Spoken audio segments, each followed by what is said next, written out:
Προσευχή για απελπισμένους. Τι λέει η βίβλος στις σκοτεινές στιγμές. Στις σκοτεινές στιγμές της ζωής μας, όταν η απελπισία φαίνεται να κυριαρχεί, η προσευχή μπορεί να είναι το καταφύγιο που αναζητούμε. Η βίβλος μας προσφέρει πολλές οδηγίες για το πώς να προσευχόμαστε όταν νιώθουμε αδύναμοι και απογοητευμένοι. Σε αυτές τις δύσκολες στιγμές είναι σημαντικό να στραφούμε σε γραφές που μας ενθαρρύνουν και μας υπενθυμίζουν ότι δεν είμαστε μόνοι. Παλμός 34:18.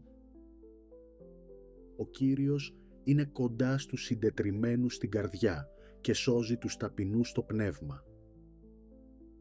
Ο Ψαλμός 34 είναι μία από τις πιο γνωστές προσευχές στην Παλαιά Διαθήκη και ο στίχος αυτός μας υπενθυμίζει την εγκύτητα του Θεού στις στιγμές του πόνου. Ο Δαβίδ, ο συγγραφέας του ψαλμού, γράφει σε μία περίοδο προσωπικής κρίσης, όταν καταδιωκόταν από εχθρούς και νιώθει απομονωμένος. Η καρδιά του ήταν βαριά και η προσευχή του αντικατοπτρίζει την ανάγκη του για παρηγοριά και στήριξη. Η πρακτική εφαρμογή αυτού του στίχου μπορεί να είναι καταλυτική. Όταν νιώθουμε συντετριμμένοι, μπορούμε να απευθυνθούμε στον Θεό, αναγνωρίζοντας την αδυναμία μας και ζητώντας Του να μας ενδυναμώσει. Μπορούμε να προσευχηθούμε λέγοντας «Κύριε, νιώθω αδύναμος και χαμένος. Σε παρακαλώ, έλα κοντά μου και δώσε μου την παρηγοριά που χρειάζομαι». Αυτή η προσευχή μπορεί να μας βοηθήσει να αναγνωρίσουμε την παρουσία του Θεού στη ζωή μας, ακόμη και στις πιο σκοτεινές στιγμές. Ματθαίος 11, 28-30. Ελάτε σε μένα, όλοι εσείς που είστε κουρασμένοι και φορτωμένοι, και εγώ θα σας αναπαύσω. Πάρτε το ζυγό μου πάνω σας και μάθετε από μένα, γιατί είμαι πράος και ταπεινός στην καρδιά, και θα βρείτε ανάπαυση για τις ψυχές σας. Γιατί ο ζυγός μου είναι καλός και το βάρος μου είναι ελαφρύ. Στον Ματθαίο, ο Ιησούς προσκαλεί όλους εκείνους που νιώθουν κουρασμένοι και φορτωμένοι από τις δυσκολίες της ζωής να έρθουν σε Αυτόν. Ο Ιησούς μιλάει σε μια εποχή που οι άνθρωποι υπέφεραν από τη θρησκευτική καταπίεση και τις κοινωνικές ανισότητες. Η πρόσκληση του Ιησού είναι γεμάτη ελπίδα και συμπόνια και αυτή η πρόσκληση μπορεί να είναι μια καταπραϊντική προσευχή για εκείνους που νιώθουν απελπισμένοι. Μπορούμε να προσευχηθούμε λέγοντας «Κύριε, έρχομαι σε σένα με τα βάρη μου. Σε παρακαλώ, πάρε τα βάρη αυτά και δώσε μου την ειρήνη που χρειάζομαι».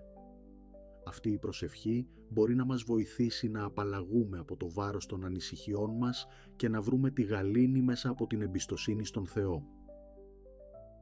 Ρωμαίους 8, 28.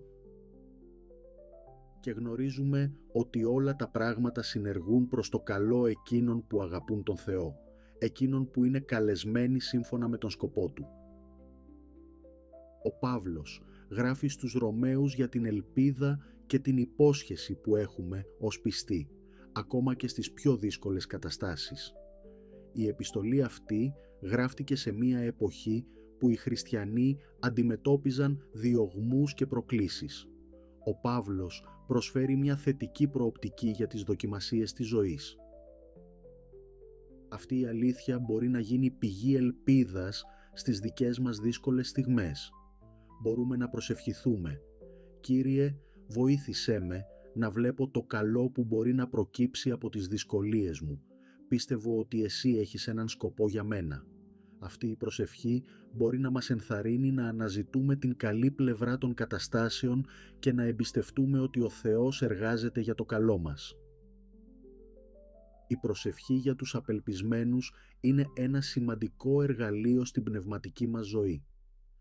Η βίβλος μας υπενθυμίζει ότι σε κάθε σκοτεινή στιγμή ο Θεός είναι κοντά μας, προσφέροντας ανακούφιση, παρηγοριά και ελπίδα. Μέσα από την προσευχή μπορούμε να βρούμε την δύναμη να συνεχίσουμε, γνωρίζοντας ότι ποτέ δεν είμαστε μόνοι.